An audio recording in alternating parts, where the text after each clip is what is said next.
Chapter 10. When I was placed in the tiny tower room that evening, I staggered in shock. The mounds of straw were piled up to the ceiling, with barely enough room to sit at the rickety stool in front of the spinning wheel.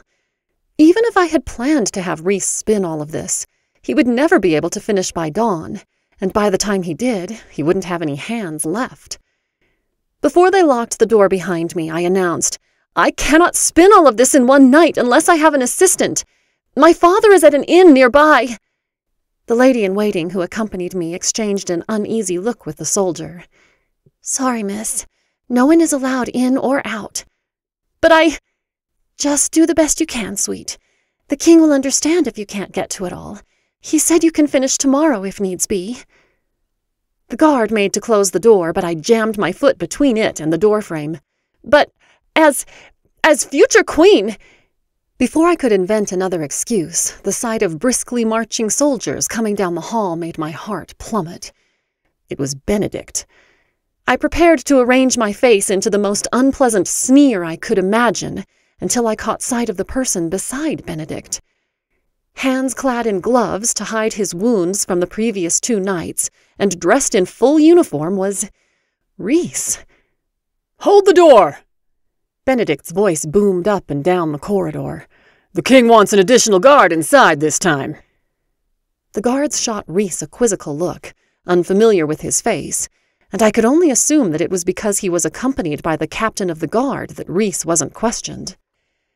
Benedict pointed Rhys inside, then saluted smartly to the guards on either side of the door, turned, and departed back the same way he came. "You heard the captain. Back in you go." One of the guards made little shooing motions to me, as if dismissing a pesky toddler tugging at his coat. Future queen my foot. I was no better than a prisoner. I arranged my face into an expression of meek submission as I allowed the guards to close Rhys and me inside the room. The instant that the door closed and the key scraped in the lock again, we flung our arms around each other. A million questions tumbled around in my mind, but I struggled to settle on any single one. All I could do was soak in his presence. "Surprise," he mumbled into my shoulder. How? I could only gibber as my body melted with relief. Rhys was here. Whatever happened, he was by my side. "He said that he thinks you blame him for being here." "Because it is true. He saw the gold thread that day during festival week and must have blabbed." Rhys shook his head. "No, it wasn't that at all." "But then, who?" "Mildred," he answered simply. "Yesterday, when I got back home, she was laughing about it." "Laughing?" Rhys nodded, an uncharacteristically hardened expression on his face. "She said that she saw you pull out some of the gold that day Hrothgard punched me, when we were outside together. Mildred assumed that we had been stealing from her gold, and sent an anonymous tip to the king. She figured it would get you out of the way, I guess." "Because I am the bad influence that forced you to take back what you already created." I shook my head. Of course she wouldn't want to lose her source of gold. But how do you explain Benedict? Rhys pulled his chin off the top of my head and looked around the room. Before he could say anything, I hastened to say, "Don't even think about spinning." "That wasn't my plan. Benedict said he stashed some rope in one of these confounded piles of straw. He found me just after I came with your father to the castle this morning, and said he wanted to help us. Lucky I ran into him, really. There was no chance I could pose as a chimney sweep again. Benedict told me that the housekeeper is furious. Now let's get you out of here before anyone else muddles up our future together. You can leave now, can't you?" "I think so. Papa told me that I should make my own decisions." Together, we dug our hands through the straw, slipping as our feet slid over the yellow strands underneath our shoes. "What did you tell Mildred?" "Nothing. I let her cackle to herself and left to go tell your father everything. Then we came here. I'm never going back. I only ever stayed to be close to you." As I looked over at Rhys, his face contorted in pain as he hefted mounds of straw aside, searching for the mystery rope. His fresh scabs must have broken open from the strain, because red was slowly staining the white gloves a deep scarlet color. "Rhys, your hands!" I protested, struggling to keep my voice quiet. Who knew how closely the guards outside were listening? He shrugged indifferently. Then his eyes lit up and he began tugging up the heavy rope that was buried near the east wall, knotted at intervals to make it easier to climb. Longer and longer the rope stretched as Rhys coiled it on the floor at his feet. My shoulders relaxed slightly as I looked at the knots. Neither Rhys nor I were particularly athletic, and I had worried about both of our abilities to descend so great a distance on an unknotted rope. But Benedict had thought of everything. "Ready?" Rhys smiled and began to attach the rope to the iron sill as I fought my way to the window, framed in masses of straw. "You're hurt," I whispered when I reached the window, wincing in sympathy as I took his hand into mine. Rhys touched my face with the backs of his fingers. "Meg, I don't want my pain and struggle to make me a victim. For once in my life, I want to be someone else's hero. This is my chance." "You have always been my hero. You don't have to prove anything to me." He grinned. "We'll see about that. It's a long way down. Your father said he would meet us at the crossroads, and Benedict has a cart ready for us."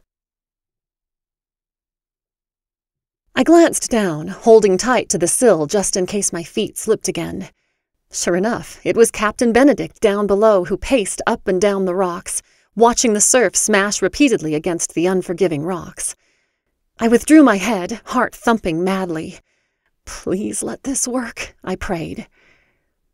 Rhys heaved the rope over to the window while I scribbled a note to Drupert and left it on the table. If Rhys was going to save me, the least I could do was return a small favor. The rope tumbled to the ground, uncoiling rapidly as it fell, then swayed in the breeze. Finally, I was able to leave the confines of the tower and move toward a brighter future. I wiped my sweaty palms on my dress before clambering onto the windowsill, where I clutched the rope in a tight death grip, and began working my way down to the rocky shore below. "Careful, careful," Rhys kept repeating. He insisted on descending before me so he could catch me if I fell. As much as I doubted his ability to catch a falling woman with his injured hands and only supported by a rope, I had agreed. I was grateful for his suggestion. I was not an adept rope climber, and within 1 minute my arms and back trembled as I continued to slide down the rope. I had no idea how Rhys had climbed up the tower before. Going down was plenty difficult on its own. Even though I was thrilled by the prospect of finally being free at last, the descent was more nerve-wracking than I had anticipated. The sea's chilly wind gusted around me, whipping my skirts around my legs and causing the rope to swing in stomach-lurching arcs, or else twist in slow, revolving circles. Several times I shut my eyes tightly as the dizzying height made my head spin. Unbidden, images of the rope coming untied, or of me losing my grip flashed through my mind, and I pictured me crashing into Rhys as we both fell to our deaths. I tried to avoid looking at the ground, which didn't seem to be getting any closer, and began counting the large gray stones as I passed them. After the 132nd stone, I heard a commotion from above. "They're gone! I told you that guard was an imposter!" "Check the window!" another voice called. Panicked, Rhys and I tried to climb down faster, the adrenaline giving my muscles a fresh surge of energy as I continued down. We were more than halfway down, but if the guards caught us... One glance up showed several of the soldiers leaning out of the window. One pulled out a knife and was about to start sawing at the ropes when his fellow cuffed him around the head. "You dolt! If you kill her, she won't be able to spin any more straw into gold. Get down the stairs, quick!" Their heads withdrew. Rhys's voice called from down below. "Almost there!" I finished descending the rope as quickly as I could, the rope tearing away some of the soft flesh in the palms of my hands. I grimaced. How Rhys handled this sort of pain on a regular basis, both from spinning and his arthritis, I would never know. Rhys reached up as I approached the bottom and held my waist tightly, allowing me to drop the last few feet to the ground. His pale face shone with sweat as we both cast anxious glances up at the tower window. Benedict beckoned frantically a little way off, urging us to hurry up. My arms shook violently, and every muscle in my body felt cramped, but I had no time to rest. I clutched Rhys's hand, and together we ran for the cart, which was also loaded with straw. I had seen enough of that foul stuff to last 12 lifetimes, and was sure that Rhys felt the same way. "Still hate me?"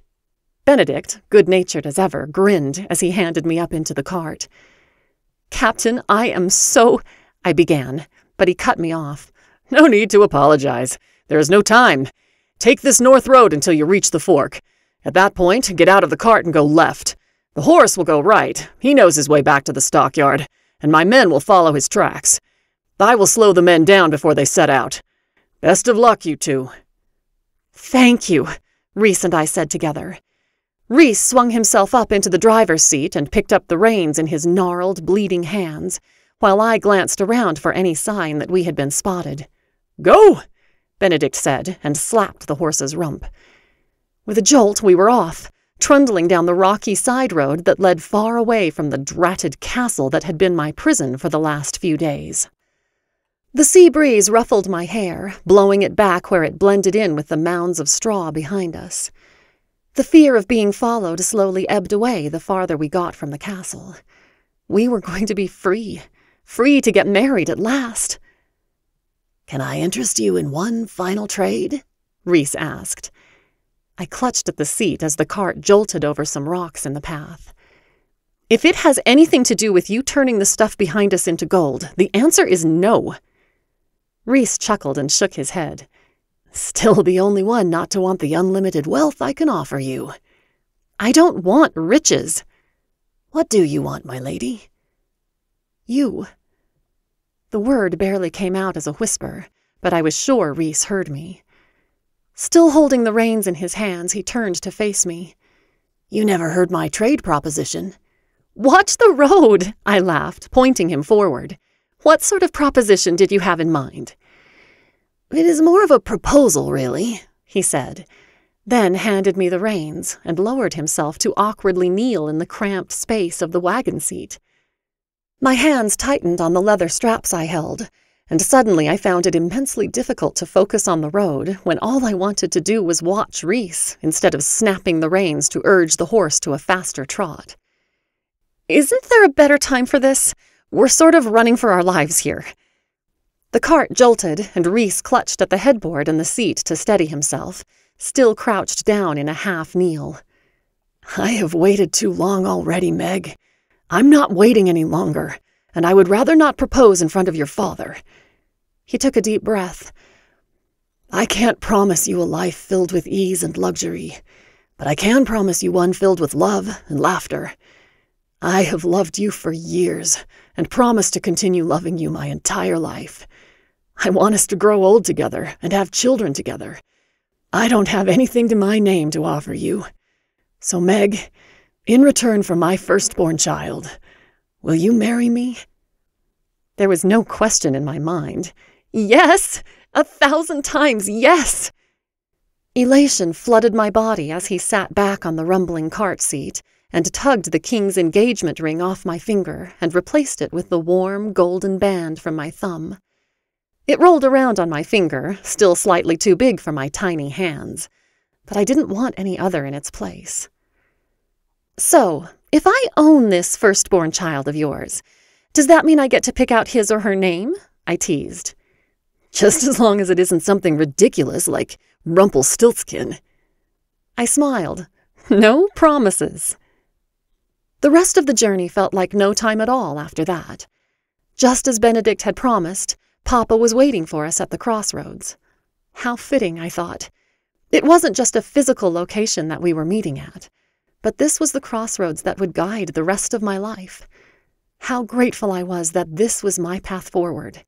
I had a lifetime of happiness with Rhys to look forward to. With him, I would never feel cursed again. Epilogue.